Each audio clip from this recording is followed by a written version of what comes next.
Greetings to all the members, the agencies, nonprofits, and community members participating in Heat Week. Senator Jeff Merkley here.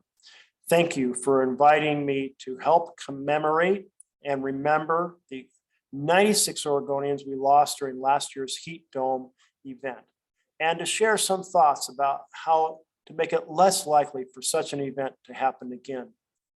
Because if we don't act, similar and even worse Heat Dome events will keep happening. Across the planet and right here in Oregon, pollution from the burning of fossil fuels is wreaking havoc on our climate, acidifying and heating our oceans, making our fire seasons longer, drier, and deadlier, helping mosquito-borne illnesses spread faster, and of course, raising global temperatures. In fact, the last 8 years have been the hottest 8 years ever recorded. As we learned last June, with temperatures reaching well over 100 degrees in city after city after city, even 115 degrees in Portland. Our cities and the folks living in them are at particular risk from those rising temperatures. In a metropolitan area like Multnomah County, there are many homes without air conditioning. About 1 in 5 do not have air conditioning, and people just aren't prepared for those kinds of conditions.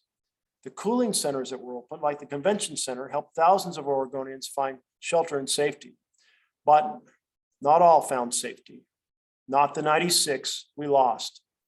If we keep burning fossil fuels and keep leaking methane gas, global temperatures will continue rising, and we will have more extreme heat events. As we work to end global warming in the long term, we also have to take steps in the short term, important steps to better prepare our cities and communities to weather and help reduce the harm caused by extreme heat. Over 80% of Americans live in cities that are notably hotter than suburban and rural communities.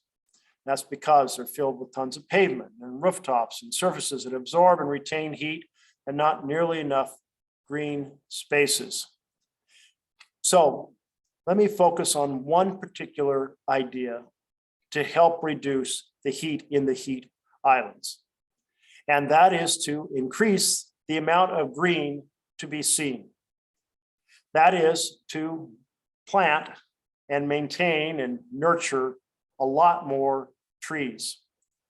Heat islands result in increased heat-related illnesses and worse air quality and higher energy uses and higher costs. And investing in planting trees, creating more green spaces, can begin to reverse all of that.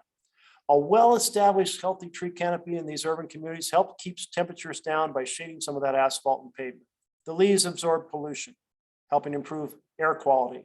Their roots absorb and filter water before it floods our streets. They help keep energy usage down, saving people much needed money. There are no downsides to planting more trees and green spaces in urban communities, especially if they can help keep people safe the next time we experience a heat dome type event. That's why I'm really pleased that in my role on the Appropriations Committee, I was able to secure $500,000 for the Nature Conservancy's efforts to help enhance and extend Portland's tree canopy, especially focusing on trees and tree canopy in Black, Indigenous, and other minority neighborhoods. I really believe that this project will go a long way towards improving our community and helping us address the impacts of severe heat events. If we take nothing else away from the tragic loss of our fellow Oregonians last year, let it be that we need to do everything we can to take on climate change in the long term and to take measures to cool our cities in the short term.